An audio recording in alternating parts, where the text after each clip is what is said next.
할렐루야. 오늘도 말씀을 사모하는 우리 성도님들 위해 하나님의 은혜가 충만하기를 기도합니다. 오늘의 성경 통독은 디모데전서 4장에서 6장까지의 말씀입니다. 오늘은 디모데전서 6장의 말씀을 통하여 성도는 만족할 줄 알아야 합니다 라는 말씀으로 은혜를 나누겠습니다. 오늘의 본문 디모데전서 6장 8절 말씀입니다. 우리가 먹을 것과 입을 것이 있은즉 족한 줄로 알 것이니라. 아멘. 오늘의 본문 6장 8절을 보면 우리가 먹을 것과 입을 것이 있은즉 족한 줄로 알 것이니라고 하였습니다.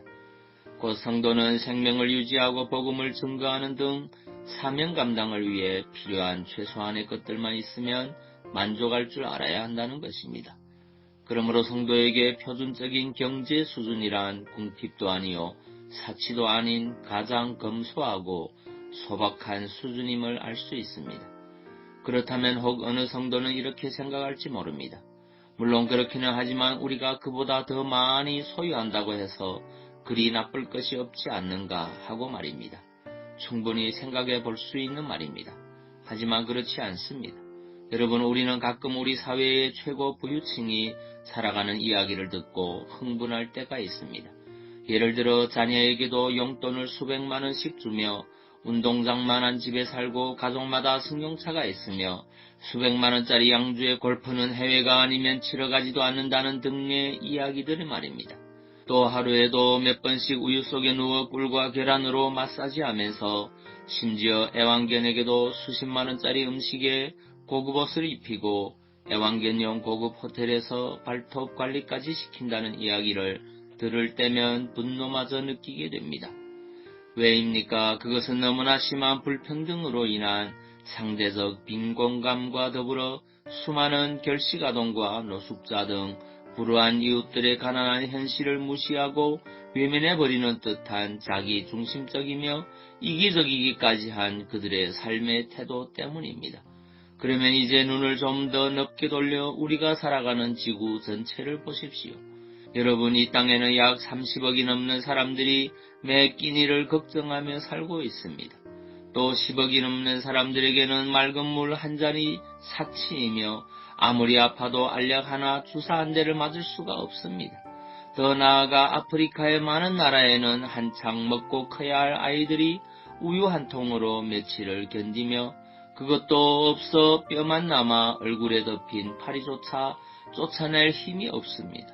여러분은 한 번쯤 매스컴을 통해 어느 구호단체가 보잘것없는 비스킷 몇 조각을 주었을 때 마치 온 세상을 얻은 것처럼 밝게 웃는 그들의 모습을 보며 가슴 아파하던 기억을 가지고 있을 것입니다. 그렇다면 그들이 만일 우리 성도들의 삶을 본다면 어떠한 감정을 가질까요? 그들 역시 우리가 부유층의 삶을 보며 느끼던 그 감정을 갖게 되지 않을까요? 게다가 함께 대두되는 환경 문제는 또 어떻습니까?